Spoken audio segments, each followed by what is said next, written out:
come back to, you know, your generation's ability to kind of merge art and commerce, which I think is important because that was also, I think, a bit with Ken representing the Warhols and the Rauschenbergs and the pop artists who kind of came after, who really were able to synthesize art and commerce brilliantly. But speaking of Felicity and some of the amazing, I mean, just going through your filmography and the work you've done, you've worked with some amazing ensemble casts and some brilliant directors. But you actually seem very gifted at two-handers as well, or not as well, but maybe, you know, kind of rarely so. That, you know, I'm thinking Theory of Everything, which folks will see soon if they haven't already, My Week with Marilyn, Savage Grace, and Red in theater. This ability to kind of carry either a picture or a play on an intimate scale, a very intimate scale between two people. I don't know, talk a little bit about that, if you have a preference, if you prefer the grand scale of Les Mis, or, you know, or if they both bring different things to you and are fulfilling. Well, the only thing that I've just sort of realized, like, having worked for a few years now, is just what scenario makes you work best. And for me, it's being given the environment to be brave enough to screw up, basically. And because I think often the most interesting work happens when someone goes, okay, I've got an absurd idea, it's probably absurd, can I try it? And those directors that go, for sure, do it, and it normally fails, but those directors are going to try again, rather than going, we've got 5 minutes, you know, you really got to get on with it, it's costing money, all of this sort of stuff. That's when I tend to do most interesting work. Now, part of that is trusting the people around you, and so maybe what you're referring to as far as the more intimate element of working in two-handers is that, of course, when you're working with someone that intensely, you develop that relationship, and you do trust each other, and you have the ability to be braver and again to sort of make mistakes. But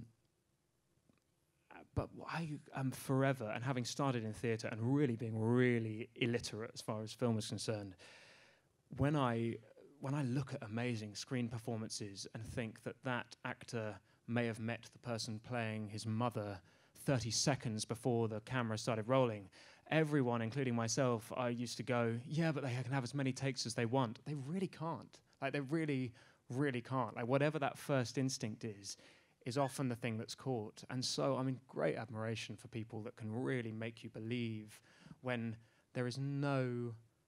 Generally, in film now, particularly, there is no rehearsal time. But one of the great gifts of the Theory of Everything, the Hawking film, is that James gave us time. He gave me 4 months to prepare. Well, that would seem especially critical in this sense, because it was not only the verbal, but also the physical very much in that. Which maybe the theatrical performance is lent to. I mean, Red was also, in a way, a very physical performance as well. So what happens when it doesn't work? You've been in a few projects. Yeah. I know we're here to talk about how great he is. Don't worry, we're not going to linger on this stuff. But you've been in a few that haven't worked. Oh my God! What happens? Hundreds. Like so. No, not hundreds. Just a few. Quite and I won't name them because I don't do that. But can you tell as it's happening, like as you're making it, and if so, do you panic, like, or is it never has it not been the case so far that you can tell as it's happening, oh God, this is a turd, like, gotta move on? That's a great question, and it's one that it's like a constant. Like that's the unknown. That's why people say don't invest in the film industry, is because there is no guarantee. And I've done films with literally extraordinary casts and, you know, really formidable scripts that I'm like, oh, we're safe here. This is going to be, and I'll be a bit part, but like, I know I'm going to be part of something wonderful in it, and it really won't work. And on the other hand, I've done the opposite. It's very easy for me to choose theatre, and it helps that I suppose I've been lucky with the theatre, so I have a bit more choice there. And there I just go, okay, this is like a proper equation, right? Imagine that rehearsal's a nightmare, you know, the other actors, and we all get on horrifically, and then we open, we get horrifically reviewed. No one comes and sees it. Is there enough in a text? Is there enough in a character that 3 months on, when you're performing to a quarter of the house, is there enough there to keep you going? And that's literally the sort of the rule book that I try and use. With film, you can't do that. I mean, it's that there is I describe it as alchemy. There's something else that happens, and the sort of control freak part of you can't control everything. And you've never been discouraged. Obviously, not to the point where you've stopped working, because you've been thriving. But that's the hardest part for me to imagine. Not being an artist myself, or being a miserably failed artist, I can admit, is worrying that you put yourself out there and you do have to trust your collaborators, and then when it doesn't work, that somehow you're able to process that and move on.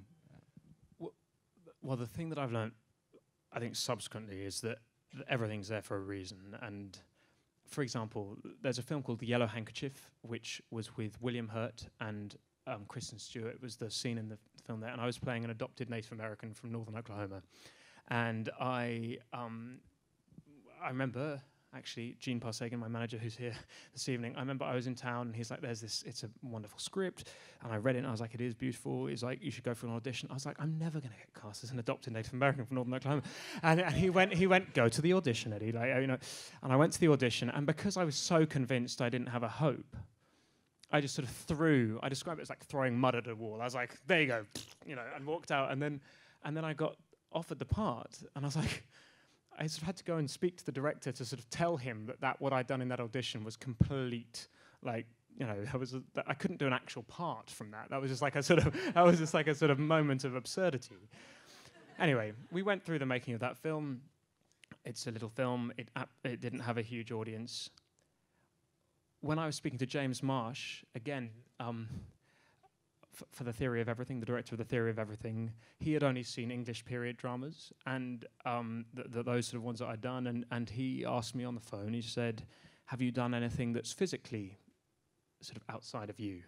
And I said, well, I did this little film called Yellow Handkerchief, and that film, which really didn't make much money, didn't have a sort of broad, wasn't broadly released, ended up being the reason that I got cast in The Theory of Everything, because he saw that the mud on the wall element, or like the jumping off a cliff element, he was like, oh, this guy he's happy to jump off a cliff anyway.